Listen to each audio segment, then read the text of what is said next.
Hello everyone, this is Geeta Bhatt.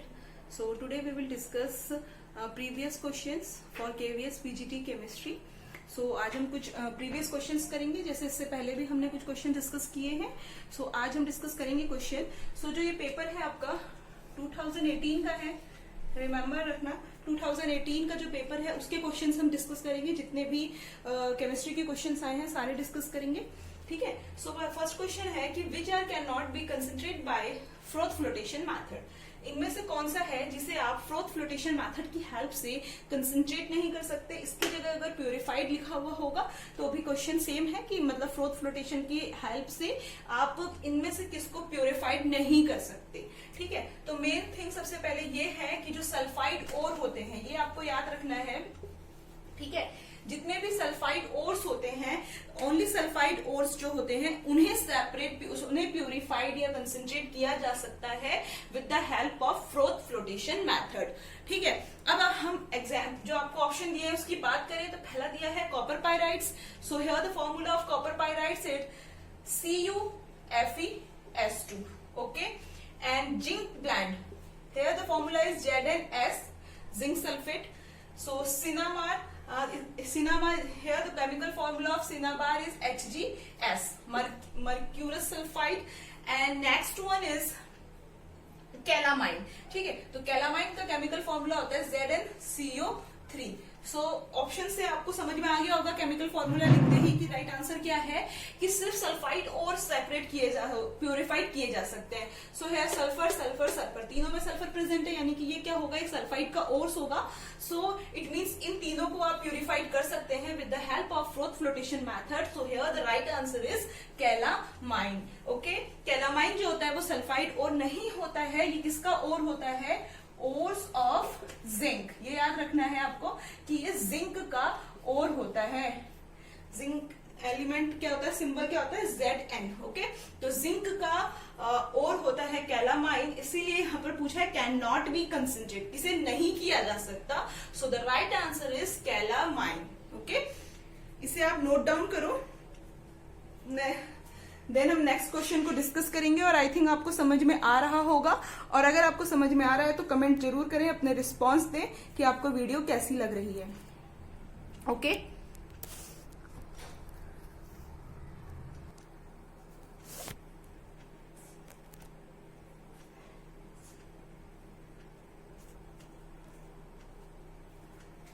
So here the next question is, a solid has a structure in which W atoms are located at the cube corner of the unit cell. Oxygen atom are located at the cube A centers and sodium atom at the cube center. The formula for this compound. ठीक है. आपको ये question दिया हुआ है, इसमें आपको बताना है कि फॉर्मूला क्या है. देखो इसे कैसे करना है, बहुत इजी क्वेश्चन है ये. और ये जो क्वेश्चन है 12th क्लास से आ रखा है. 12th क्लास का जो फर्स्ट चैप्टर है सॉलिड स्टेट, ओके, वहां से है ये क्वेश्चन. जो आपने पढ़ा होगा face cubic centre, FCC, BCC, वहां से ये क्वेश्चन बना हुआ है. ठीक है. तो देखो क्या है इसमें, a solid has a structure in which W atoms are located at the cube corner of the unit cell. तो फर्स्ट ऑफ ऑल हमें क्या ड्रॉ करना है, क्यूब कॉर्नर, यानी कि क्यूब बनाना है. तो सबसे पहले हमें क्यूब ड्रॉ कर लेते हैं. ठीक है. क्यूब हम ड्रॉ करेंगे, फिर इसके अकॉर्डिंग हम क्वेश्चन को देखते हैं कि क्या है. Okay. So this is cube. Okay. अब क्या है देखो कि जो W है आपका, यानी कि जो W एटम है वो लोकेटेड है कहां पर, corner of the cube, cube के कॉर्नर पर, और वो भी कब, यूनिट सेल पर. तो कॉर्नर्स जितने हैं वहां पर हम W एटम को यहां पर प्रेजेंट होंगे W अकॉर्डिंग टू क्वेश्चन 1 2 3 4 5 6. ठीक है. तो ये हो गए आपके W एटम जो प्रेजेंट हैं. टोटल कितने हैं यहाँ पर, 6.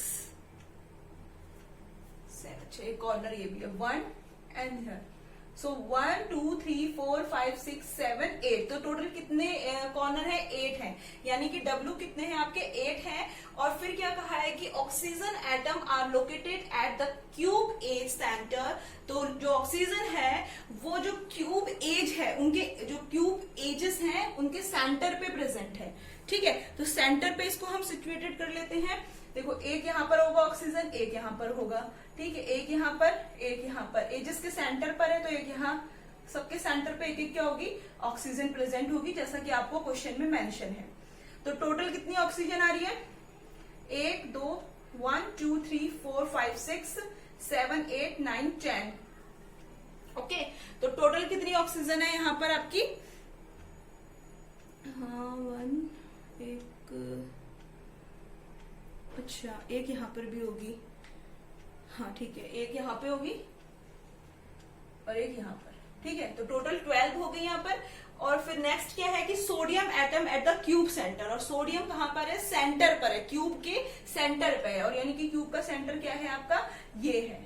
ठीक है, तो जो कॉर्नर्स पे है वो क्या है? W है, जो एजेस के सेंटर पे है वो क्या है आपके? ऑक्सीजन है, एंड दिस इज सोडियम। तो ये आपने अरेंज कर लिया। अब आपको फॉर्मूला करना है, तो देखो क्या होगा कि नंबर ऑफ W एटम्स कितने हैं? ठीक है, नंबर ऑफ W एटम्स कितने हैं? यहाँ पर 8 है, जो आपने अभी देखा, तो 8 होते हैं, और वो भी कब है? यूनिट सेल में है। ठीक है, तो उसके लिए क्या होता है? जितने भी आपके एटम है इंटू 1 अपॉन यूनिट सेल या 1 अपॉन एटम जितने भी हैं, तो इंटू 1 अपॉन 8 टोटल एटम है, और 1 अपॉन यूनिट सेल होता है, या फॉर किसके लिए? यूनिट सेल जब आपको दी हुई हो, तो यूनिट सेल के लिए 1 अपॉन कितना हो जाएगा? 8, क्योंकि 8 ही क्या है आपके?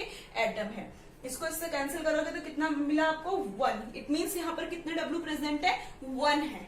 ठीक है, तो आपको पता चल गया W कितने होंगे? 1 होंगे। सेम ऐसे ही आप नंबर ऑफ ऑक्सीजन एटम देखो, तो नंबर ऑफ ऑक्सीजन एटम कितने हैं? 12 है। 1 2 3 1 2 3 4 5 6 7 8 9 10 11 एंड 12। ठीक है, 12 क्या है यहाँ पर? ऑक्सीजन है, सो आप लिखोगे 12 इंटू, अब देखो क्या है? फेस एजेस है। जब ये ऑक्सीजन के लिए लिखा है कि oxygen atom are located at the cube edge centre, ठीक है, जो एक दूसरे के क्या है? फेस एजेस है, ये क्यूब सेंटर पर है ना, जो ये एजेस हैं इनके एजेस पर प्रेजेंट है ऑक्सीजन। तो इसके लिए क्या होता है? जब आपको ऑक्सीजन फेस एजेस पर हो, तो उसके लिए होता है कि जितने टोटल आपके एटम हैं इंटू क्या हो जाता है? 1/4। जब क्या हो? इस तरह से एजेस पे प्रेजेंट होते हैं, तो यहाँ पर 1/4 हो जाता है। और जब आप इसे सॉल्व करोगे तो क्या आएगा आपका? 3 4 3 12, सो हियर 3। तो कितने ऑक्सीजन मिले आपको? 3 मिले। और नेक्स्ट आपका भाई सिंपल सी बात है, सोडियम एटम कितने होंगे? तो सोडियम एटम तो आपको दिख रहा है कि सेंटर पर एक ही है, तो 1 एटम है, सो 1 ही रहेगा ये, तो 1 ही एटम मिले आपको, सिंपल 1 सोडियम है। सो अब देखो फॉर्मूले के अकॉर्डिंग सबसे पहले N है, तो हम लिख लेते हैं N। ठीक है, अब देखो क्या है? एक N है, तो हमने एक N लिख लिया। उसके बाद क्या लिखा है? सीरीज में जो आंसर्स दिए हुए हैं उसमें W लिखा हुआ है, सो हम देखते हैं W हमारे पास कितना है? 1 मिला हमें W, सो हमने लिख लिया 1। एंड हियर नेक्स्ट क्या लिखा हुआ है? आंसर्स में O लिखा हुआ है, तो O कितने हैं हमारे पास? 3 है, सो O 3। तो फॉर्मूले में देखो जो ऑप्शंस दिए हुए हैं उसमें कहाँ लिखा हुआ है ऐसा? NaWO3, NaWO3। So second option क्या होगा आपका? राइट होगा। तो इस टाइप से हम कर सकते हैं, अगर कोई क्वेश्चन फॉर्मूला इस टाइप से अगर पूछे जाते हैं, तो ये क्यूब बना करके कॉर्नर्स पे जो सिचुएटेड है, कॉर्नर्स पे करेंगे। फेस एजेस पर जो है, जैसे कि ये है, ये है, ये है, ये सारे क्या है? फेस एजेस पर है, तो उसके लिए हम 1/4 कर देते हैं। ठीक है, कॉर्नर्स पे होगा तो जितना कॉर्नर, अगर यहाँ 12 होता तो 12 इंटू 1/12 कर देते, बट हेयर 8 है, सो 8 इंटू 1/8 होगा, ये फॉर्मूले के अकॉर्डिंग, यूनिट सेल के फॉर्मूले के अकॉर्डिंग। अब सेंटर पे एक ही सोडियम है, तो उसके लिए तो एक ही रहेगा, तो राइट आंसर क्या होगा आपका?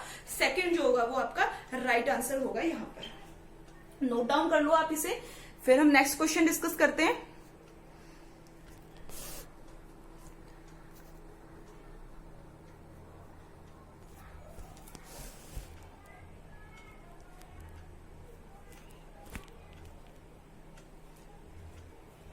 Now, next question is, an aqueous solution boils at 100.50 degrees Celsius.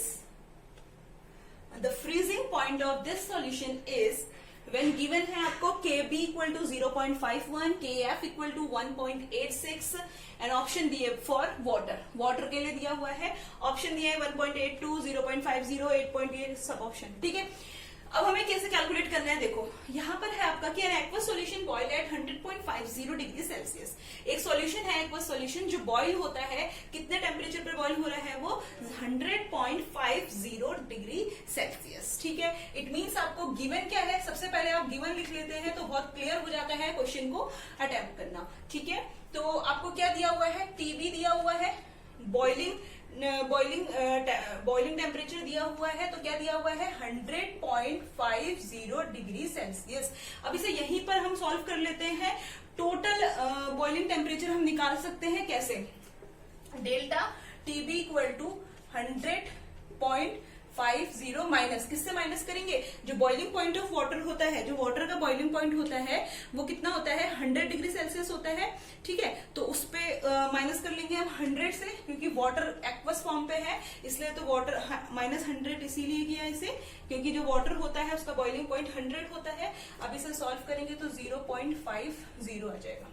ठीक है, तो डेल्टा टीबी हमें यहाँ से टोटल बॉइलिंग टेम्परेचर निकल गया। और क्या गिवन है आपको, केबी दिया हुआ है, केबी कितना दिया है 0.51, सेम हियर केएफ दिया हुआ है आपको 1.86, केएफ एंड केबी।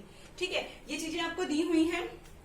तो अब आप क्या करेंगे, यहां से हम पहले निकाल लेते हैं क्या, एम, सबसे पहले डेल्टा टीबी का फॉर्मूला लगाएंगे, डेल्टा, और कैलकुलेट क्या करना है वो भी लिख लेते हैं जिससे कंफ्यूजन ना हो। टीएफ निकालना है हमें, क्वेश्चन में मेंशन है ना कि the freezing point of this solution, freezing point निकालना है, यानी कि एफ क्या है यहाँ पे फ्रीजिंग पॉइंट, तो फ्रीजिंग पॉइंट निकालना है।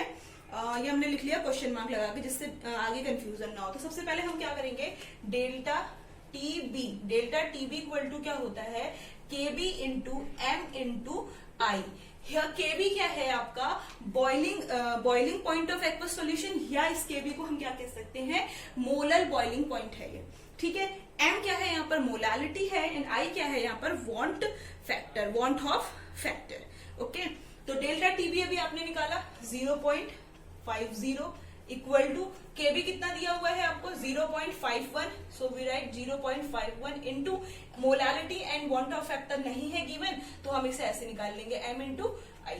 अब यहाँ से हम इसको m इंटू आई को बाहर लाएंगे मैथमेटिकली, तो m into I equal to क्या हो जाएगा आपका 0.51 अपॉन 0.50। तो यहाँ से आपको किसकी वैल्यू मिली, m इंटू आई की वैल्यू मिल गई। ठीक है, तो m इंटू 0.50 अपॉन 0.51। ठीक है, तो आपको किसकी वैल्यू मिली, m इंटू आई की वैल्यू मिल गई आपको 0.5 अपॉन 0.51। ठीक है, तो ये वैल्यू आपको मिली इसकी। अब नेक्स्ट है आपका जो दिया हुआ है, आपको क्या निकालना है हमें, डेल्टा टीबी हमने निकाल लिया।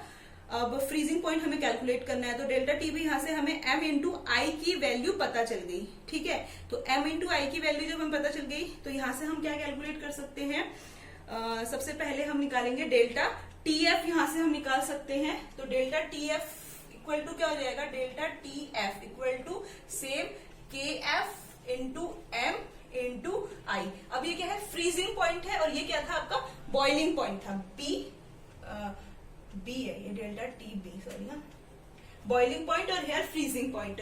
तो बस बॉइलिंग पॉइंट में के बी हो जाता है एंड फ्रीजिंग पॉइंट में के एफ हो जाता है। ठीक है, इसे मोलर बॉइलिंग पॉइंट कहते हैं के एफ को, और इसे टोटल फ्रीजिंग पॉइंट कहेंगे। ठीक है, तो ये हो गया आपका डेल्टा टी एफ। अब देखो क्या है, वैल्यू रख लो, तो टी एफ की वैल्यू क्या है, delta T F. Delta T F तो गिवन नहीं है, के एफ दिया हुआ है, के एफ क्या है आपका 1.86, तो 1.86 इंटू एम इंटू आई की वैल्यू अभी आपने यहां से निकाली, तो इसे रख लो 0.50 अपॉन 0.51। ठीक है, इसको सॉल्व कर लेंगे तो कितना आ जाएगा, 1.86 इंटू 0.50 अपॉन 0.51। ठीक है, तो इसे इंटू कर लेंगे हम, तो 0.98 आ जाएगा इंटू 1.86 ऐसी रहेगा, 0.50 को 0.51 से डिवाइड करेंगे, डिवाइड करना सबको आता है, हमें प्रोसीजर देखना है कि हमें न्यूमेरिकल कैसे करना है, ठीक है। तो 1.86 इंटू 0.98 हो गया। अब इन दोनों के इंटू करोगे तो आपको क्या मिल जाएगा, 1.82 मिल गया, ठीक है। तो ये क्या निकला आपका, टोटल फ्रीजिंग पॉइंट निकला। अब आपको क्या करना है, यहाँ से फ्रीजिंग पॉइंट यहाँ पे कैलकुलेट करना है आपको, ठीक है। तो फ्रीजिंग पॉइंट निकालने के लिए टीएफ आपको कैलकुलेट करना है, जो कि क्वेश्चन में पूछा है फ्रीजिंग पॉइंट। तो फ्रीजिंग पॉइंट देखो कैसे निकालते हैं, टीएफ इक्वल टू होता है आपका फ्रीजिंग पॉइंट ऑफ, इसमें लाइन चेंज करते हैं, ठीक है।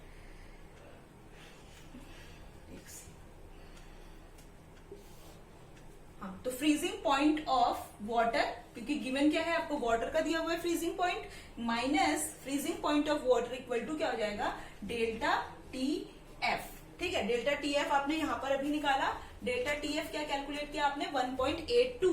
तो फ्रीजिंग पॉइंट ऑफ H2O क्या होता है भाई, सबको पता है 0। बॉइलिंग पॉइंट क्या होता है वाटर का, 100 degree Celsius, and freezing point क्या होता है, 0 degree Celsius. So freezing point of water क्या हो जाएगा, 0 माइनस डेल्टा टी एफ आपने अभी यहाँ पे कैलकुलेट किया, तो 1.82। तो भाई आपका निकल गया क्या, delta T F equal to क्या मिलेगा आपको, माइनस करोगे तो minus 1.82 degree Celsius. So here T F equal to minus 1.82। So option में कहा दिया हुआ है माइनस 1.82, तो ये क्या है आपका राइट आंसर है। देखो माइनस प्लस की गलती अगर करोगे ना तो भी आंसर गलत हो सकता है। आपका राइट आंसर आ रहा है माइनस में, क्वेश्चन में सेम वैल्यू दी हुई है, एक में माइनस दिया हुआ है, एक में प्लस दिया हुआ है। अगर आपने माइनस और प्लस में गलती कर दी तो भी आपका आंसर क्या हो जाएगा, एक नंबर गया, ठीक है। तो ये आपको ध्यान रखना है। हमने डेल्टा टी भी क्यों निकाला, क्योंकि हमें क्या चाहिए था, एम और आई की वैल्यू चाहिए थी, और एम और आई तभी मिल सकता था जब हम डेल्टा टी भी निकाले। तो जब हमने डेल्टा टी भी निकाला तो हम जैसे हमें एम आई की वैल्यू मिली, हमने डेल्टा टी एफ में रख दिया, क्योंकि डेल्टा टी एफ की हमें नीड है, क्योंकि हमें फ्रीजिंग पॉइंट के लिए फॉर्मूला यही होता है, freezing point of water minus delta T F. तो इसको निकालने के लिए हमें पहले इसको निकालना पड़ा, ठीक है। तब हमने जब इसको निकाला तो डेल्टा टी एफ कैलकुलेट किया, एंड फिर डेल्टा टी एफ की वैल्यू यहाँ पुट कर दी। फ्रीजिंग पॉइंट सबको पता होता है वाटर का, और बॉइलिंग पॉइंट भी सबको पता है। ये जो 100 लिया हुआ है ना यहाँ पर, ये बॉइलिंग पॉइंट ही है, ये अंडरस्टूड है, इसे नोट डाउन कर लो आप। फिर हम नेक्स्ट क्वेश्चन डिस्कस करते हैं प्रीवियस ईयर का। आई होप कि आपको समझ में आ रहे होंगे ये न्यूमेरिकल। इतने टफ नहीं है, बहुत इजी से है, फास्ट कैलकुलेशन जिसकी होगी तो वो कर सकता है, इतने टफ नहीं है और ज्यादा बड़ी डिजिट भी नहीं है, ठीक है।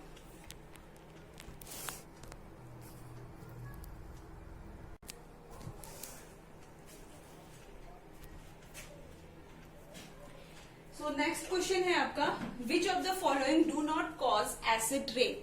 इनमें से ऐसा कौन सा है जो एसिड रेन कॉज नहीं करता। ये ध्यान रखना, डू नॉट है, ठीक है। डू नॉट का ध्यान रखना, नहीं करता है पूछा गया है, ठीक है। तो ये तो बहुत लड्डू क्वेश्चन है, बहुत इजी क्वेश्चन है, इसमें तो ज्यादा सोचना ही नहीं है। ऑप्शन दिया हुआ sulphur dioxide, nitrous oxide, methane and sulphur trioxide. 4 option दिए हुए। राइट ऑप्शन क्या है ये सबको पता है। सो राइट ऑप्शन क्या है आपका, मीथेन, ठीक है। देखो जो मेजर जो गैस होती है एसिड रेन के लिए रिस्पॉन्सिबल, वो क्या होती है, sulphur dioxide and nitrous dioxide. Mainly sulphur dioxide सबसे ज्यादा रिस्पॉन्सिबल होती है फॉर एसिड रेन। होता क्या है देखो इसमें, कि जैसे सल्फर डाइऑक्साइड है आपकी SO2, अब ये क्या होगा ना, SO2 वाटर से, ऑक्सीजन से और कुछ ऑक्सीडेंट से रिएक्शन करती है, ठीक है। ऑक्सीडेंट से रिएक्शन करने के बाद ये क्या होती है, कुछ माइल्ड सॉल्यूशंस बनाती है, ठीक है, माइल्ड सॉल्यूशन लाइक H2SO4, और यही जो होती है रेन बन करके एसिड के फॉर्म में गिरती है। क्या है, SO2 जो है वो मेजर रिस्पॉन्सिबल है ना फॉर एसिड रेन। अगर SO2 रिलीज ही नहीं होगी तो ये सारे एलिमेंट तो अपने आप ही क्या हो गए, खत्म हो गए। तो इसलिए सल्फर डाइऑक्साइड जो रिलीज होती है वो इनसे रिएक्शन करके माइल्ड सॉल्यूशन एसिड बनाती है लाइक H2SO4। सेम ऐसे ही अगर हम देखें NO2 की बात करें तो सेम ऐसे ही इसकी जगह अगर क्या होगी, NO2 होगी, तो वो क्या करेगी, इनसे रिएक्शन करके HNO3 बनाती है, ठीक है, नाइट्रिक ऑक्साइड। तो इस तरह से क्या होता है, नाइट्रिक एसिड, सॉरी, ठीक है, या नाइट्रिक एसिड, हाँ, तो HNO3, तो नाइट्रिक एसिड बनाती है। तो ये फिर क्या होता है, एसिड के फॉर्म में गिरती है, जिससे क्या होता है, जिसे हम क्या कहते हैं, एसिड रेन कहते हैं। और आपको पता होगा एसिड रेन के जो नेगेटिव इफेक्ट होते हैं, ठीक है, जैसे स्किन जो टेम्पल है यानी कि जो ताजमहल है उसकी जो इमारत है वो क्या है, इस एसिड रेन की वजह से येलोइश हो गई है। ठीक है, और जो क्रॉप होती हैं वो भी इस एसिड रेन से इफेक्ट होती है। तो एसिड रेन जो होती है बहुत हार्मफुल होती है क्योंकि उसमें एसिड की अमाउंट होती है।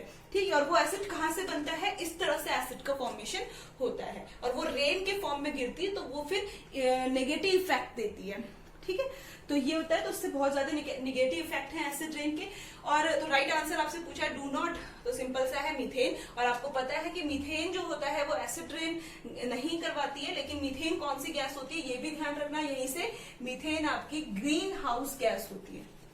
ठीक है, ग्रीन हाउस गैस जो होती है वो क्या होती है, मीथेन। ये यहीं से ध्यान रखना आप। एक क्वेश्चन यहाँ से आपका और बन सकता है। ठीक है, इसे नोट डाउन करो, फिर नेक्स्ट क्वेश्चन हम डिस्कस करते हैं।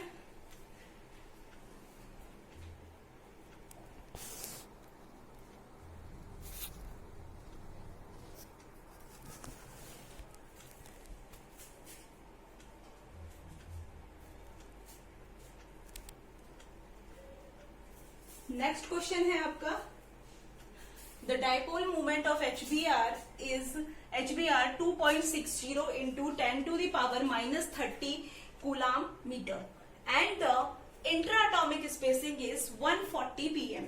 The percentage ionic character of HBr is, ठीक है, आपको क्या निकालना है, percentage ionic character of HBr, यानी कि हाइड्रोजन ब्रोमाइड का आयनिक कैरेक्टर आपको कैलकुलेट करना है। गिवन है आपको E, यानी कि इलेक्ट्रॉन पे जो चार्ज है वो आपको गिवन है 1.60 into 10 to the power minus 19 and क्या दिया हुआ है आपको, डाइपोल मूवमेंट दिया हुआ है, यानी कि ये कौन सा डाइपोल मूवमेंट है, डाइपोल मूवमेंट ऑफ HBr, यानी कि ऑब्जर्व डाइपोल मूवमेंट दिया हुआ है। लिख लेते हैं गिवन, ऑब्जर्व्ड है ना वो पहले से ही, तो ऑब्जर्व्ड है, ऑब्जर्व्ड डाइपोल मूवमेंट। ठीक है, ऑब्जर्व्ड डाइपोल मूवमेंट कितना दिया हुआ है, 2.60 into 10 की पावर माइनस 30। ठीक है, तो ऑब्जर्व डाइपोल मूवमेंट दिया हुआ है, इंट्राटॉमिक स्पेसिंग इज 140 pm। ठीक है, तो क्या दी हुई है, इंट्राटॉमिक स्पेसिंग, यानी कि क्या है वो डिस्टेंस है आपकी, तो आप लिख लो डिस्टेंस इक्वल टू, ठीक है, स्पेसिंग यानी कि डिस्टेंस दी हुई है, नाम से पता चल रहा है, तो डिस्टेंस क्या है यहाँ पर आपकी 140 pm। और आपको पता है कि जो डिस्टेंस होती है वो किसमें कैलकुलेट हम करते हैं, डिस्टेंस को यहाँ पे आपको इसे कन्वर्ट करना पड़ेगा। ठीक है, तो जो डिस्टेंस है वो आपको pm में दी हुई है, आप इसे किस में कन्वर्ट करेंगे, मीटर में हम इसे कन्वर्ट कर लेंगे। ठीक है, तो मीटर में कन्वर्ट कर लेंगे, यहीं पे कर लेते हैं, 140 इंटू क्या हो जाएगा 10 की पावर माइनस 12 मीटर हो जाएगा। ठीक है, मीटर में कन्वर्ट करने के लिए इसे इस तरह से करेंगे। तो डिस्टेंस को ऐसे हम d से लिखते हैं, तो हमने इसे मीटर में कन्वर्ट कर लिया। अब ऑब्जर्व डाइपोल मूवमेंट आपको गिवन है, डिस्टेंस आपको गिवन है, तो भाई फॉर्मूला लिख लेते हैं हम और उसके अकॉर्डिंग फिर हम कर लेंगे। तो परसेंटेज आयनिक कैरेक्टर, आयनिक कैरेक्टर का फॉर्मूला क्या होता है, हाँ आयनिक कैरेक्टर। ठीक है, तो आयनिक कैरेक्टर का फॉर्मूला क्या होता है, ऑब्जर्व्ड, फॉर्मूला याद रखना पड़ेगा, इसमें तो कुछ नहीं कर सकते, ऑब्जर्व्ड डाइपोल मूवमेंट। ठीक है, अपॉन क्या हो जाएगा, थियोरेटिकल जो डाइपोल मूवमेंट है आपका। ठीक है, थियोरेटिकल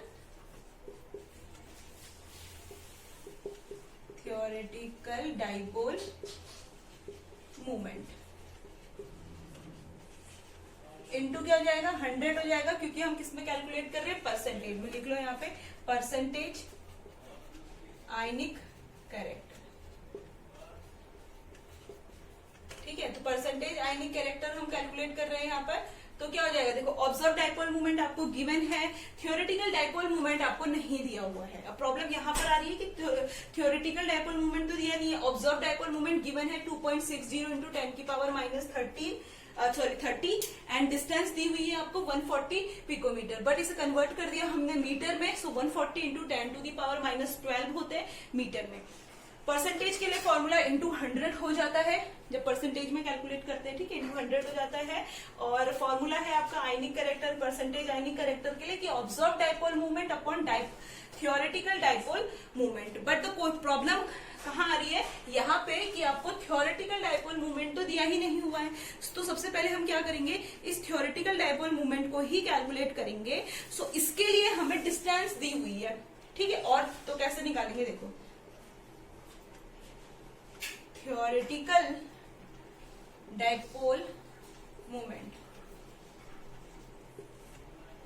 ठीक है। थियोरेटिकल डाइपोल मूवमेंट कितना दिया हुआ है आपको, इसके लिए फॉर्मूला होता है Q इंटू डी। क्यू क्या है, यहाँ पर आपका चार्ज है, और डी क्या है, यहाँ पर आपकी डिस्टेंस है। तो चार्ज कितना दिया हुआ है इलेक्ट्रॉन पर आपको 1.60। सो हम लिख लेते हैं भाई 1.60 into 10 to the power minus 19, और डिस्टेंस कितनी दी हुई है आपको 140। सो 140 इंटू 10 की पावर माइनस 12, ठीक है। अब यहाँ पे इसे हम इंटू कर लेंगे 1.60 इंटू 140 इंटू पावर को एक साथ ले जाएंगे 19 माइनस 12, ठीक है। अब 1.60 को हम 1.60 इंटू 140 कितना हो जाएगा, 1.60 इंटू 140 224 इंटू, अब देखो क्या है, ये माइनस माइनस प्लस हो जाएंगे, तो पावर क्या हो जाएगी 10 to the power minus 30। Minus तो यहाँ पे रहना ही है, क्योंकि जो बड़ी संख्या होती है उसका चिन्ह रहता है, तो माइनस रहेगा, और माइनस माइनस प्लस तो प्लस हो जाएगा 19, और 12 प्लस कितना हो जाएगा 31। सो थियोरेटिकल डाइपोल मूवमेंट आपको क्या मिल गया 224 into 10 to the power minus 31, okay. अब परसेंटेज आयनिक करेक्टर आप कैलकुलेट कर लो, अब तो कहीं दिक्कत ही नहीं है। ऑब्जर्व डाइपोल मूवमेंट आपको दिया हुआ है 2.60, सो वी राइट 2.60 इंटू 10 की power minus 30 upon theoretical dipole movement क्या निकाला आपने 224 इंटू 10 की पावर माइनस 31, समझ में आ रहा है ना। इंटू परसेंटेज के लिए है, तो फॉर्मूले में क्या है भाई आपका 100 है, सो वी राइट 100 हियर, ठीक है। अब इन्हें कैलकुलेट कर लेंगे 2.60 अपॉन 224 है, जब आप इसे डिवाइड करोगे तो क्या आएगा 0.011 आएगा, ठीक है। 2.60 अपॉन 224 0.011 आएगा, 6 तक ले लो, 6 भी आ जाएगा, ठीक है। 0.0116 आएगा into 10 to the power minus 30, ठीक है। जो ऊपर है ये 31 भी ऊपर चले जाएगी, तो माइनस है तो ऊपर जाके क्या हो जाएगी भाई प्लस हो जाएगी, ठीक है। इंटू क्या है हमारा 100 है, हमने लेके चला। अब देखो यहाँ पे क्या हो जाएगा 0.0116 इंटू 100 इंटू 31 में से 30 माइनस करोगे तो कितना बचेगा, प्लस माइनस माइनस, सो क्या बचा 1, सो 10 टू दी पावर 1, ठीक है। यानी कि क्या हो गया 10 ही हो गई, 10 ही तो हो गई, तो 10 टू दी पावर 1 यानी कि 10 हो गया, ठीक है। तो फिर इनको डिवाइड करोगे तो जो आपका आंसर इंटू करोगे, सॉरी इंटू करके जो आपका आंसर आएगा वो क्या होगा 11.6, ठीक है। तो ये क्या हो गया आपका राइट आंसर हो गया। और ऑप्शन, अच्छा ऑप्शन नहीं लिखे मैंने, हाँ ऑप्शन में दिया है 11.6, ठीक है, यही होगा इसका राइट आंसर। पेपर तो होगा सबके पास, पेपर में देख लेना, यही दिया हुआ है, तो यही क्या है इसका राइट आंसर है 11.6, ठीक है। तो इस तरह से हमें करना है। डाइपोल मूवमेंट वाला न्यूमेरिकल बहुत इजी है, न्यूमेरिकल टफ नहीं होते हैं, वो शुरू में लगते हैं टफ, अगर आप देखोगे उसे तो अगर आपको फॉर्मूला लर्न है, मतलब फॉर्मूला आपको आता है, तो फिर तो कैलकुलेशन की बात है, फिर तो कोई प्रॉब्लम ही नहीं है ना। तो टफ नहीं है, वो बस देखने में लगता है। तो इसको मैं एक बार और बता देती हूँ कि डाइपोल मूवमेंट क्या दिया हुआ था 2.60, यानी कि ऑब्जर्व डाइपोल मूवमेंट है, ठीक है। एंड हियर द डिस्टेंस दी हुई है 140 picometre, and the percentage ionic character आपको कैलकुलेट करना है, ई आपको दिया हुआ है, यानी कि जो इलेक्ट्रॉन पे चार्ज है वो आपको दिया हुआ है। तो भाई सिंपल सी बात है, ऑब्जर्व मूवमेंट हमें दिया था, डाइपोल मूवमेंट लिख लिया, डिस्टेंस दी थी लिख ली, डिस्टेंस हमें पीएम में दी थी, तो इसे कन्वर्ट हमें मीटर में करनी पड़ेगी डिस्टेंस को, सो हमने इसे कन्वर्ट कर लिया। अब आयनिक कैरेक्टर के लिए फॉर्मूला लिख लो, observe dipole movement upon theoretical dipole movement into 100, क्योंकि परसेंटेज निकाल रहे हैं, ठीक है। अब थ्योरेटिकल डाइपोल मूवमेंट नहीं दिया था, प्रॉब्लम यहाँ आती, तो उसके लिए फॉर्मूला आपको पता होना चाहिए, Q इंटू डी होता है, and here Q is charge and D is distance. तो Q आपको दिया गिवन है, वो भी दिया हुआ है क्वेश्चन में, प्रॉब्लम कहाँ है, बस फॉर्मूला पता होने चाहिए तब। ठीक है। तो 1.60 आपने लिख लिया, डिस्टेंस आपने लिख लिया, कैलकुलेट किया, ये आ गया, एंड देन फिर आयनिक कैरेक्टर निकालने के लिए इस फॉर्मूले पे पुट कर दो वैल्यूज को, बस। Observe value upon theoretical value into 100। Solve करना सबको आता है, इसमें कोई बड़ी बात नहीं है, ठीक है। तो इस तरह से हम न्यूमेरिकल को भी कर सकते हैं और किसी भी क्वेश्चन को कर सकते हैं। आज के लिए इतने ही क्वेश्चन को डिस्कस करते हैं, कल हम कुछ और क्वेश्चंस डिस्कस करेंगे 2018 के ही, क्योंकि अभी 2018 के कंप्लीट नहीं हुए, काफी क्वेश्चन है, पता है आपको, जैसे कि 80 क्वेश्चन आते हैं एटलीस्ट, अब तो 80 ही आते हैं 80 क्वेश्चन, तो उतने क्वेश्चन हमें डिस्कस करने ही है। अभी हमने जितने क्वेश्चन किए हैं ये सारे के सारे जो क्वेश्चन हैं, एक याद रखना कि ये आपके 2018 का पेपर है, चाहे आप पेपर से क्वेश्चन को मिला लें, ठीक है। आगे पीछे होगा, ये नहीं कि फर्स्ट सीरीज से ही चल रहा है, लेकिन है 2018 का, ठीक है। तो आप चाहे पेपर से मिला लें इन क्वेश्चन को, तो ये प्रीवियस क्वेश्चंस हैं जो चल रहे हैं, और अपनी प्रैक्टिस करें। इसके बाद 2017, जैसे कि कल मुझे एक स्टूडेंट ने कमेंट किया कि मैम 2017 एंड 18 का भी करवाना, नाम तो याद नहीं मुझे, लेकिन उसने कमेंट किया था कि 2017 का भी उसे पेपर चाहिए, मतलब और बच्चों को भी चाहिए, क्योंकि प्रीवियस पेपर करने बहुत जरूरी है, ये मुझे भी लगता है। सो 2018 का पहले हम स्टार्ट कर चुके हैं, तो उसके बाद 2017 का भी पेपर मिल जाएगा। So don't worry and focus on your study. So thank you, and please like, share and subscribe my channel.